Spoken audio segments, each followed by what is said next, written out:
everybody, here we are back with another playthrough, and today we are playing Lobotomy. So I'm just gonna do some subjective shaky camera work so that you can actually see the footprint. I'm playing this on my bedroom floor because on my gaming table I've actually got a different game set up, namely I'm still working on my Kingdom Death Monster campaign.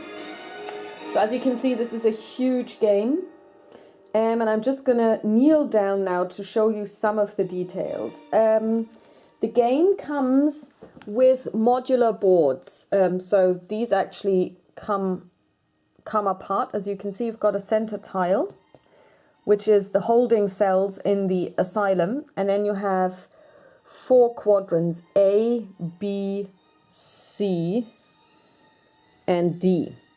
Now,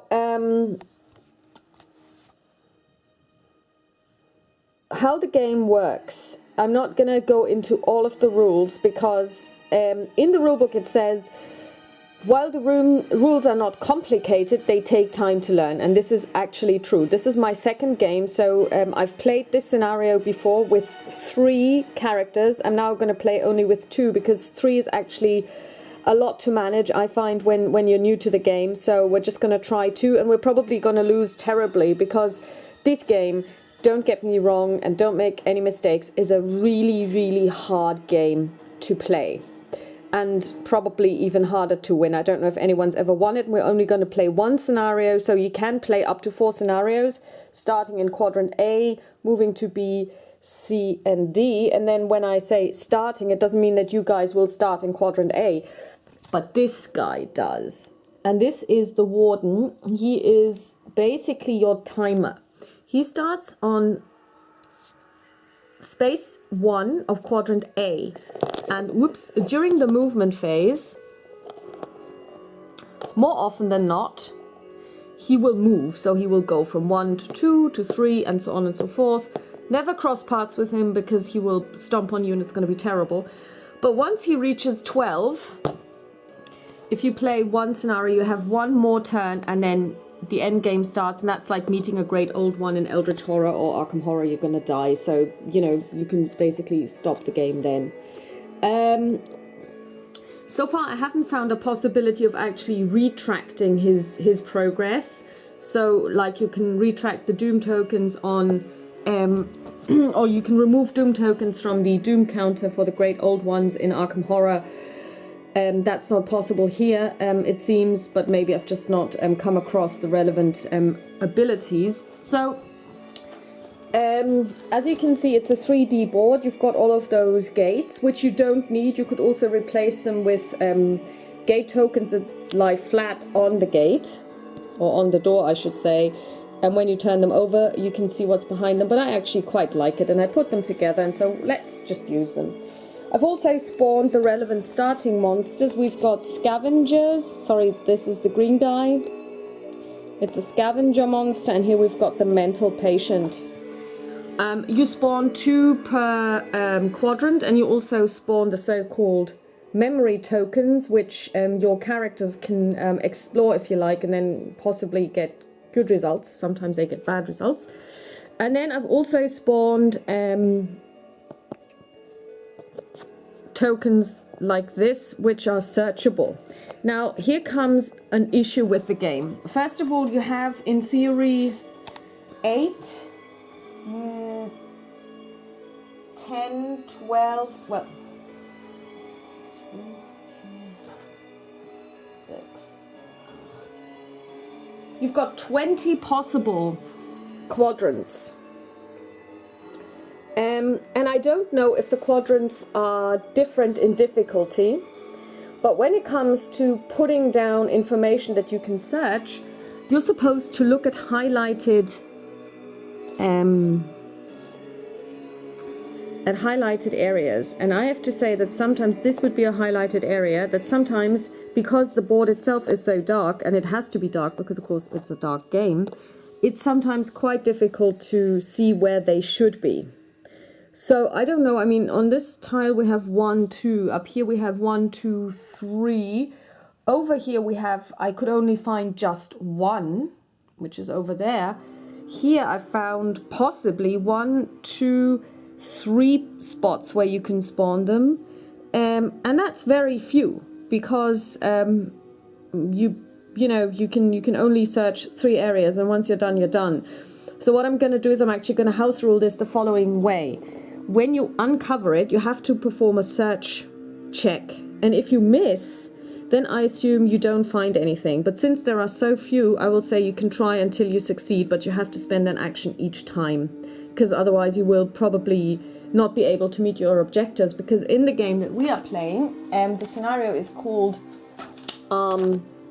Asylum Field Day, and you have to defeat scavengers, number of characters +1, defeat mental patients, number of characters +1, defeat nurses, number of characters, so we would have to have 3, 3, 2, find item cards in lockers, number of characters +1, and pick up memory tokens, numbers of characters +1.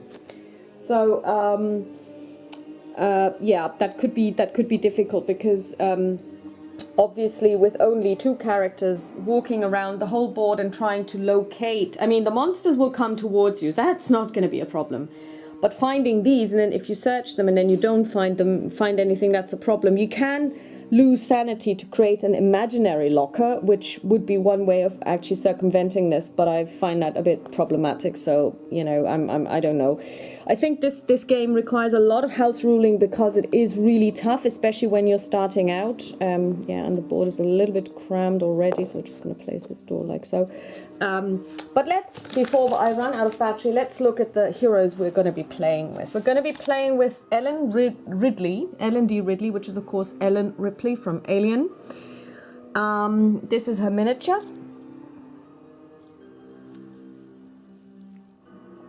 So you can see it's Alien 3 because she doesn't have any hair, she shaved her head. Ellen D. Ridley's case became a nuisance after she claimed multiple alien abductions. However, mutilations proved to be self-induced and no trace of implants were ever found. Currently treated for Capgras delusion and psychosis. She starts out with a crowbar, which we've got here. And when we're looking at this, I would like to draw your attention to this symbol down here. In this game, weapons deteriorate. Whenever you roll a natural 1, your weapon is damaged, and then you will lose it at some point. She's got a special ability called Monster's Mother. Oh, it thinks you're its mother. That's what Bright Dorif says to her. Choose a type of a basic monster at the beginning of the game. You can leave spaces with monsters of that type on them and gain an extra die against them. When you die, place 1 such monster on the space you died on. 2 if you choose mental patient. Now let's look at those. We're going to choose mental patient because mental patients actually have, and you can't see this, they have 1 shield, so an additional die is good for that. So we're going to choose that.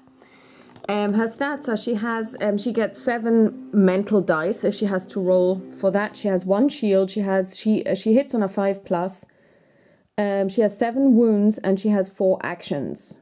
Her starting equipment is a crowbar, which she has. She has the abilities Flame On, which allows her to use 7 dice against 1 monster for a range of 2 within 2 spaces, and then it gets the flame ability. Gain +1 to attack rolls if you target a space with 2 or more enemies. Or she can use it as an area effect ability with a range of 2 flame, 4 dice. For each enemy, gain +1 to attack rolls if you target a space with 2 or more enemies. So +1 means you just add it to the die roll itself. +1 attack to attack rolls gains flaming and an extra die, and you can use this with any attack. You can add it to a weapon or you can add it to your fists. So if she were to use this, she gets +1 die. If she uses the crowbar, that's 6 dice, and if she attacks a mental patient, that would be 7 dice. Every die roll would be a +1, and it would gain flame. So that's pretty good. She can also use the crowbar to open doors. Then we have Grandma Bates, and we all know who she is. She's the reason why Norman Bates is so messed up. Grandma Bates was signed into the hospital by her lovely granddaughter. She has middle stage Alzheimer's, but she often talks to someone when there is nobody in the room. Staff have tried to contact her granddaughter for help, but they found out that she's been dead for several years. Dun, dun, dun. Grandma Bates has the following abilities. Drive-through, which I find is terribly funny. I know it's I'm a child at heart. First of all, her ability is that she is in a wheelchair, and you can see this on her mini. She's sitting in a wheelchair, and she has a very interesting type of eye makeup. She uses heavy kohl around her eyes, which make her look really, well, menacing, I guess. I had fun painting those miniatures, by the way. So each turn she gains 3 extra action points, which she can only use for movement. So her basic action is 2 action points, but she can use an additional 3, which are only for movement, which is really cool, because then she can move 3 spaces, which is a lot, and then she can perform still 2 more actions. And she cannot declare running. Running means that you declare running and then you get additional action points, but you have to use them all for movement. So she has the drive-through utility power. Move 1 space in any direction and attack a monster on the space you arrive on with 8 dice, critical strike. So that's very powerful. So in theory, she could use 3 movement points, then use this one for an additional movement and attack, and then she has 1 action left, so she could attack again with her fist. So if we give her a weapon, she could use that. So she's actually quite powerful, although she should only go to places where there is just 1 monster. She also has this utility power, which is for free. Recover D3 health. Until the end of the round, when you are on a space with another character or a character enters your space, they can also recover D3 once per character. So that's really good. I don't know if this is once per character through the game or once per character per round, but I will say it's per round, because otherwise this is a bit ridiculous. Okay, so if you are wondering what these numbers are, now this is a mechanic about this game that I totally love. Excuse me while I put down the camera to pull out something important.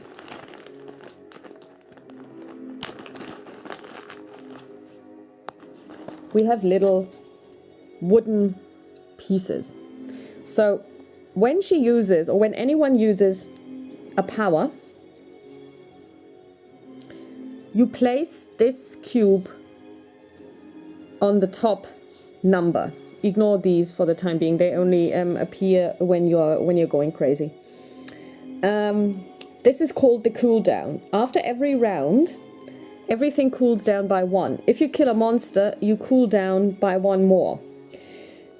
So she can use the drive-through ability, and then she has to wait 5 rounds before she can use it again. Now, how I house rule it is, she uses this, let's say on round 1, it gets a 5. She kills something in round 1, it reduces it by 1 already. I also say that if you kill multiple monsters on 1 round, you cool down even more, but you can only ever cool down 1. So she can't say, I'm gonna kill a monster and then I'm gonna cool down 2 abilities. The cooldown only works for 1 ability, so she kills 1 monster, down by 1, but if she had a 5 here, she could also, if she killed a second monster, cool down this one. So every time you kill a monster, not just once per round, do you cool down, because I realized last time otherwise you're going to be screwed, because it takes ages for these to come round, and you only have, if you're unlucky, 12 rounds. She doesn't have a weapon yet, so it says random weapons. We're going to draw this on camera. So here is the weapons deck. And since I can't shuffle, I've shuffled them off camera before the game, but I only have 1 hand, so I'm just going to draw one from the middle. And she gets a bone saw. Oh, that's funny because she had this one the last time. You may lose 2 hearts to add 1 action once per turn. 5 dice, and it breaks on a 5. If she has 5 breakage points, it's done. Then you just basically discard it. Okay. Then we also have to look at their craziness. She is a schizophrenic and she has a phobia. So we're going to look at the cards. We're going to draw 1 schizophrenia card. Just pull it out from the middle. And she gets 1 phobia. Phobias are up here. Honestly, I have no idea how a lonesome gamer does it. Playing one-handed, I find this terribly annoying. Okay, so let's look at the cards that she drew. She has claustrophobia and walking death. So, the cost is none, which is good because she can do it without having to spend an action. Cooldown is 4 in both cases. Monsters in rooms or buildings get -1 to attack rolls made against you during this round.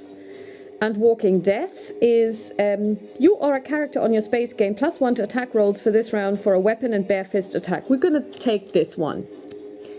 So she's the walking death, apparently. I mean, she is talking to somebody nobody else sees, and her granddaughter who checked her in has been dead for years, so who knows what's going on there. And let's look at Miss Ridley. She's got aggression, phobia, and anxiety neurosis. So she has aggression, a phobia, and an anxiety neurosis. We just take the top card from these. Like I said, I shuffled them since yesterday, and let's see what we've got. Acceleration, gain avoidance 6 for this round. Cost none. Ambush, move 1 space in any direction and stun all monsters on the space you arrive on. That's not too bad. Anthropophobia. Oh, that's cool. She's afraid of people. You are immune to damage and monsters cannot target you with attack this round. At the end of the round, teleport to a random space. Wow. We're gonna do this because that could be really helpful, especially if we need to travel quickly. So these are interesting abilities. Now my camera has almost run out of juice, so I'm just going to give you one last look at the monsters. Let me just put back the cards. You know, that's when my OCD actually comes in big time with these games, when I'm like, oh my god, but the cards are strewn around, you can't have that. So yeah, maybe it's not too bad that I'm playing this game, because OCD, that's so me. Okay, so we have 3 types of monsters that we can potentially encounter, and we need to encounter them because obviously we need to kill them. We have the nurse. This is her miniature. And those of you who've seen my unboxing video the other day will know that I have forgotten to paint one of them. I don't know how she managed to escape the paint pot. I really don't like her. That shouldn't have happened, so my OCD again kicks in. The nurse. She's a basic monster. She has 1 action. She has 5 health. She hits on a 4+, and she has 1 shield. She rolls 6 attack dice. She's actually not a very nice monster to fight. The ultimate tragedy is not the oppression and cruelty perpetrated by the bad people, but the fact that good people remain silent about it. Yeah, that's actually a good point. Next up, we have the scavenger. I'm just going to remove the miniature so that you can see the guy himself. Skill. It's a basic monster. It has 2 actions, so it would move twice. It has 3 health. It hits on a 5+. It has no shields, and it has 5 precision. The old joke is that the psychiatrists are doctors who can't stand the sight of blood. Maybe they can't stand it, but if they work here, they damn well better get used to it. So, and the reason why I have these monsters here is these didn't come with any, you know, these 2 types of monsters, the scavengers and the mental health patients, did not come with anywhere where you can put them in. So, they're just essentially loose in the box. Let me just take a quick look if I can find quickly for you what precision means.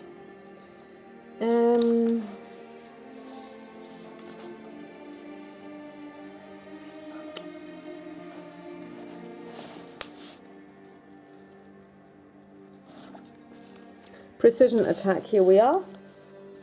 Precision allows attack dice rolling a natural unmodified 6 to ignore the enemy's defense. So when this guy rolls a 6, he will ignore Ellen Ridley's defense. So that's not good. And lastly, we have the mental patient. They move 1. They have a health of 4. They hit on a 5+. They have 1 shield. They're basic 5 attack dice. I feel like I am gasping for air, screaming for help, but everyone just looks at me with confused faces, wondering what I am struggling with when they are all doing just fine. And it makes me feel crazy. Well, yeah, I know that feeling, actually. Okay, so I think I've shown you everything that there is to know before we go on our field day. But maybe I should actually read you the confidential case file. Asylum Field Day, case number 1535-819. Mental state on admission. And we're in the Melville City Psychiatric Hospital. There is no special setup for this scenario, though you will need something with which to track your progress, e.g. pen and paper or dice. So yeah, I have opted for a pen and paper. What do we need to do? Ongoing symptoms. In Asylum Field Day, you need to complete 5 separate objectives that scale to the number of characters playing Lobotomy. Defeat scavengers, numbers of characters +1. So we have 3 here. Mental patients 3. Defeat nurses 2.